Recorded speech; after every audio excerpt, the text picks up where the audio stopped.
The auction of Pervez Musharraf land under Uttar Pradesh under our Enemies Property Act is a significant legal and political event. Here's a detail of this background of the Enemy Property Act. The Enemy Property Act 1968 was enacted in India to merge the properties left by the individuals who migrated to Pakistan or China during the wars of 1962, 1965 and 1971. These properties are vested in the custodian enemy property for India. Key elements: definition of enemy property. The Act defines the enemy property as a property belonging to, held or merged on the behalf of enemy and enemy subject or enemy firm.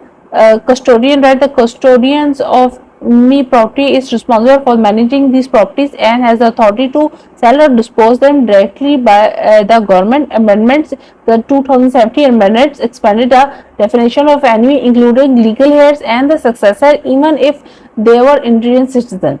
Case of Pervez Musharraf land. The land in question, located in Konta Bhaja village in Bharatpur district, declared animals property as belonging to the Pervez Musharraf. The Indian government has decided to auction the land, which spans approximately 13 bhagas. Legal implications of ownership rights: once declares a enemy property, the original owners lost their rights. The custodian has full control over the management and disposable auction process. The auction process is conducted through an e-auction platform, ensuring the transparency and the comparativeness of bidding.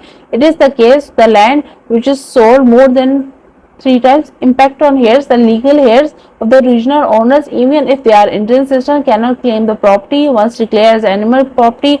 Political and social contents: the auction of Musharraf's land highlights the ongoing complexity between India and Pakistan. It also underscores the Indian government's stance on property left behind by those who migrated to Pakistan. This move can be seen as a part of broader strategy to merge and utilize such properties efficiently.